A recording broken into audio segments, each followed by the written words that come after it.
Assalamualaikum warahmatullahi wabarakatuh.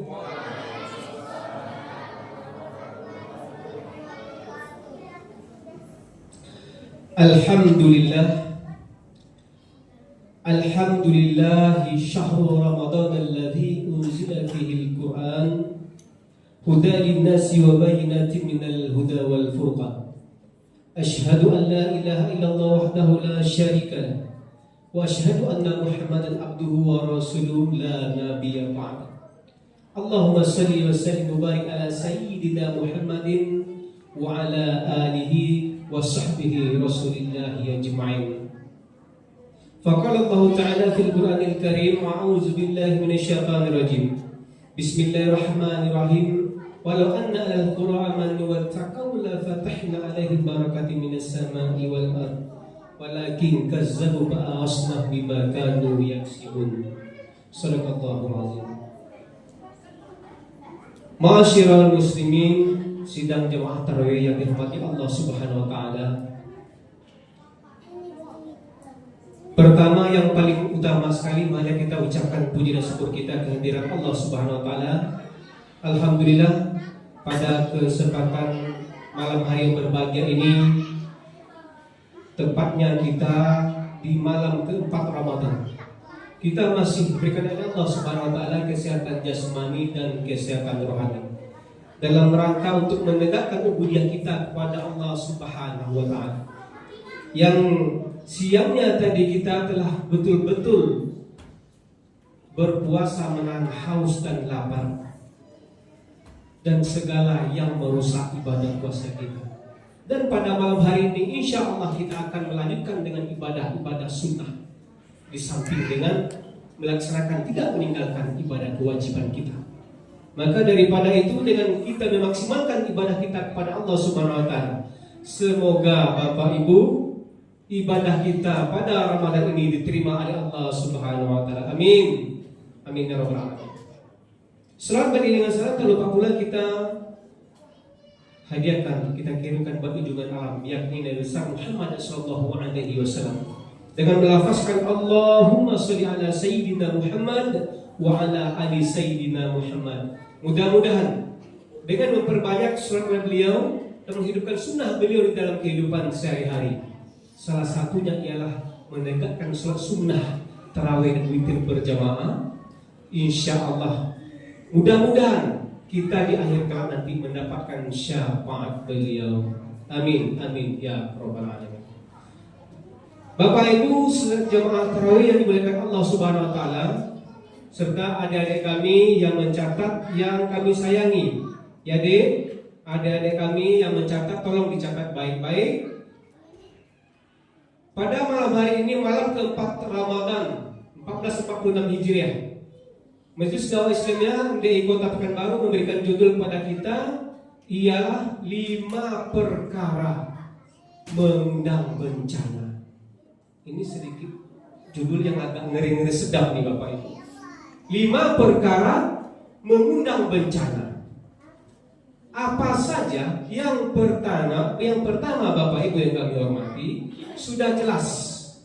Barang siapa yang sudah lari dari Al-Quran, sudah mendustakan Al-Quran, sudah meninggalkan Al-Quran, Al-Quran cuma dipajang di rumah saja, jangankan mentadaburinya, membaca pun, itu pun ya satu tahun satu kali pun tidak dapat Bapak Ibu. Ini ya insya Allah ini akan menimbulkan bencana. Bencana dikatakan di situ adalah bencana kecilnya adalah di rumah kita Bapak Ibu yang kami hormati. Globalnya ini yang sudah kita lihat, ya tak ada tertutup lagi di medsos, di media-media elektronik. Semuanya sudah diterangkan, sudah dinampakkan, sudah digambarkan bahwasanya bencana-bencana yang telah yang Allah turunkan kepada kita sebagai hamba-hambanya yang tersayang dan terkasih. Karena apa Bapak Ibu? Ya karena itu tadi. Sebenarnya ya Allah itu sayang sama kita, kasih sama kita. Akan tetapi kita yang menzalimi Allah, kita yang tidak kasih sama Allah. Maka dikatakan di ayat pertama yang kita bacakan tadi dalam surat Al-A'raf ayat 96, adik-adik kami mencatat. Al-A'raf ayat 96, Allah mengatakan bismillahirrahmanirrahim, walau anna ahlal qura amanu wattaqaw la fatahna.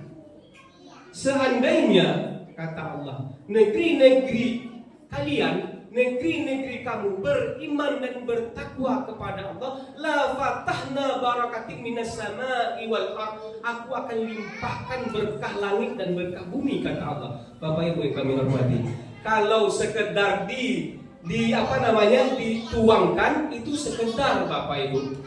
Yang namanya dituangkan terbatas. Al-Quran mengatakan bukan dituangkan, bukan diberikan, tapi dilimpahkan. Allah limpahkan berkah langit dan berkah bumi. Akan tetapi, ya, kalian tak mau kalian mengikuti perintahku, kata Allah, maka aku azab kalian. Ya, maka aku azab kalian dengan bencana-bencana yang terjadi supaya kita kembali ke jalan yang apa, Bapak Ibu? Yang lurus. Ini sebenarnya Allah sayang, Pak. Sayang nggak Allah sama kita? Diturunkan bencana untuk bukan mengazab kita, tetapi apa? Untuk menjadikan kasih sayang supaya kita kembali ke jalan yang benar. Ini perintah Allah, ini kasihnya Allah dan sayangnya Allah kepada kita sebenarnya. Tetapi kita banyak yang tidak mengerti. Itu yang pertama. Ada berapa tadi, Dek? Nah, ada 5 ya. Yang pertama, orang yang mengingkari ayat Allah dan mendustakan. Itu hanya satan.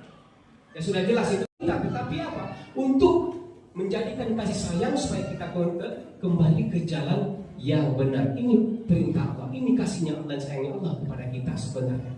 Tetapi kita banyak yang tidak mengerti. Itu yang pertama. Ada berapa tadi, Dek? Nah, ada 5 ya. Yang pertama, orang yang mengingkari ayat Allah dan mendustakan. Itu hanya satan. Ya sudah jelas itu tergambar semuanya. Yang kedua, ya, mengapa bencana itu turun? Karena Bapak Ibu sudah jelas orang yang sudah tidak lagi menasehati sesamanya. Berbuat baik, berbuat jahat kawannya, dia diam saja, Pak. Berbuat apalagi berbuat yang tidak memberikan manfaat kepada dirinya, tidak ada yang menegur.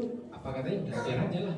Ya kan dia yang akan teranyanya, dia yang akan hancur. Ini adalah salah satu yang tidak sebenarnya yang sangat dilarang oleh Allah Subhanahu wa taala. Apa? Penguasa yang mereka tidak mau lagi memberikan, ya, menegur, alias memberikan aturan kepada warga masyarakatnya, ya, membiarkan masyarakat dan masyarakatnya berbuat jahat, membiarkan masyarakatnya terjerumus ke lembah maksiat, membiarkan masyarakatnya berbuat semena-mena alias bermaksiat kepada Allah. Ini adalah salah satu yang sangat Allah benci. Apa? Pemimpin yang tidak mau mengingatkan rakyatnya. Bapak Ibu yang kami hormati, alhamdulillah kita ini di Riau, khususnya kita ini di Kota Pekanbaru, pemimpin kita Bapak Ibu sangat cerdas sekali. Belum berapa lama kita terdengar demo yang di Surantas ya. Ya, apa yang karaoke ya? Karaoke yang dibuka ya. Ya, warga tidak setuju. Ya, maka di demo alhamdulillah Bu tutup. Ya, ini salah satu bentuk bentuk ketidaksetujuan kita sebagai warga ya ke masyarakat, bahwasanya itu adalah salah satu maksiat yang akan menimbulkan bencana pada akhirnya. Akhirnya apa? Akhirnya pemerintah sudah memblokir dan tidak boleh lagi dibuka. Belum berapa lama ya kalau nggak salah di Surantas. Ini adalah salah satunya. Kalau andainya pemimpin-pemimpin kita yang mereka membiarkan maksiat merajalela, membiarkan semua tidak ada aturannya, maka insya Allah sebentar lagi Allah akan menurunkan bencana. Itu yang kedua. Dan yang ketiga, apa penyebab bencana itu datang? Apa penyebab murka Allah itu datang? Yang ketiga adalah, ya sudah jelas, ya, perzinahan terang-terangan, ya, perzinahan maksiat terang-terangan Bapak Ibu.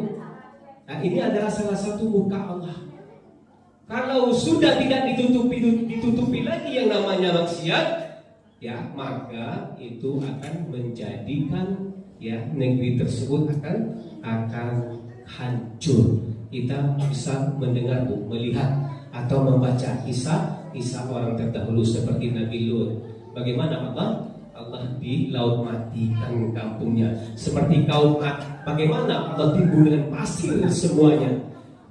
Ya, kenapa? Karena mereka itu adalah, ya, ingkar kepada Allah, tidak taat dari mulai pemimpinnya sampai ke masyarakatnya, maka semuanya Allah basmi. Allah bunuh semuanya dengan caranya Allah. Begitulah Allah yang Maha Pengasih, Maha Penyayang kepada umatnya. Itu yang ketiga. Yang keempat adalah, ya, ini adalah salah satu yang kadang-kadang susah, Bu, yang kita menghindarinya. Ya, kalau bisa, kalau kita hindari, kalau bisa, kalau tidak, ya kita stop saja sampai di sini. Apa contohnya? Riba terang-terangan. Nah, ini kadang-kadang riba ini kita tidak mengerti apa sebenarnya riba. Ya, kalau kita lihat di tafsirnya Al-Quran itu ada itu. Di sini yang kadang-kadang yang susah untuk kita lawan, susah untuk kita lawan. Ternyata kalau kita sudah terjerumus ke sana, apa kata Rasulullah SAW kita? Udah sampai di situ saja jawabannya. Jangan ditambah lagi Bapak Ibu. Ya, apapun itu model ribanya. Kalau riba sudah terang-terangan, ya, sudah merajalela, sudah itu dianggap halal, maka itu semua akan menjadi salah satu pemicu bencana di negeri kita.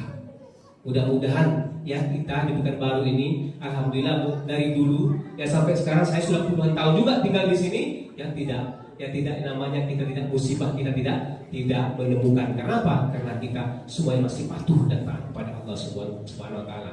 Itu yang keempat. Yang terakhir ialah mengapa bencana itu datang ditirkan oleh Allah Subhanahu wa taala? Ya, ternyata kita banyak tidak mengeluarkan zakatnya uang kita Bapak Ibu, ya, uang banyak kita simpan tak dikeluarkan zakatnya, maka Allah sangat marah kepada kita. Maka, ya, dikatakan di dalam Al-Quran surat At-Taubah ayat 60 itu ada 8 hasanat untuk menerima zakat. Itu sangat fatal Bapak Ibu. Harus kita keluarkan yang 8 hasanat ini supaya Allah sayang ke kita. Kalau tidak, cara Allah untuk mengambil harta kita nanti, kenapa? Itu akan diturunkan bencana. Pemicu kelima turunnya bencana adalah tidak mengeluarkan zakat.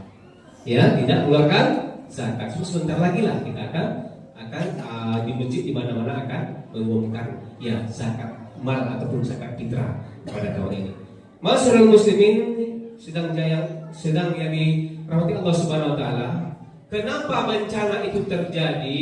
Ya, kenapa? Ya, salah satu hadis dikatakan oleh Rasulullah SAW, man ra'a minkum munkaran falyughayyirhu bi yadihi fa illam yastati' bi lisani fa illam yastati' bi qalbi zalika athaful iman, kata Allah, kata Rasulullah SAW. Kalau kamu nampak kemungkaran di depan mata kamu,